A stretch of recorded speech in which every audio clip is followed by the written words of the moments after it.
जंगल में धूम। एक समय की बात है जब जंगल में शांति और सौहार्द का माहौल था। सभी जानवर अपने अपने काम में व्यस्त रहते थे और एक दूसरे के साथ मिलजुल कर रहते थे।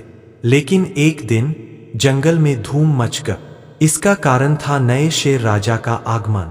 पुराने शेर राजा वृद्ध हो चुके थे और उनके बेटे को जंगल का नया राजा बनाया गया था। नया शेर राजा युवा, ऊर्जावान और साहसी था।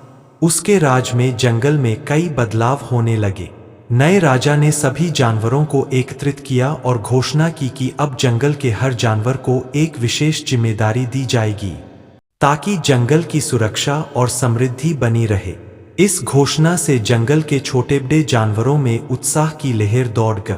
खरगोश, हाथी, तोता, बंदर और हिरन सभी को अलग अलग काम सौंपे गए। खरगोश को जंगल में फैले पौधों की देखभाल की जिम्मेदारी मिली, तोता को जंगल के समाचार इकट्ठा करने का काम सौंपा गया, हाथी को नदी के किनारे की सुरक्षा और बंदर को जंगल के नए रास्ते बनाने का काम दिया गया। जंगल में हर रोज धूम मचती रहती थी क्योंकि सभी जानवर अपनी जिम्मेदारियों को निभाने में जी जान से जुटे रहते थे।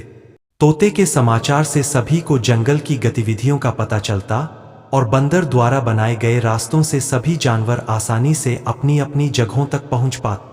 हाथी ने नदी के किनारे एक बाड़ लगाई जिससे शेर के दुश्मन जंगल में घुस न सके। लेकिन एक दिन जंगल में एक भयंकर तूफान आया जिसने सारे जानवरों में दहशत फैला दी। इस कठिन समय में सभी जानवर मिलकर राजा के नेतृत्व में एकजुट हुए। हाथी ने अपने मजबूत शरीर से कमजोर पेड़ों को सहारा दिया। तोता और बंदर ने मिलकर जानवरों को सुरक्षित स्थान पर पहुंचाए।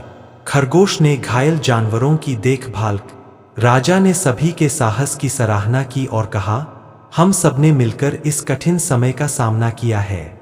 जंगल का असली बल हमारा एकता और सहयोग है। इस घटना के बाद जंगल में पहले से भी ज्यादा धूम और खुशहाली का माहौल हो गए।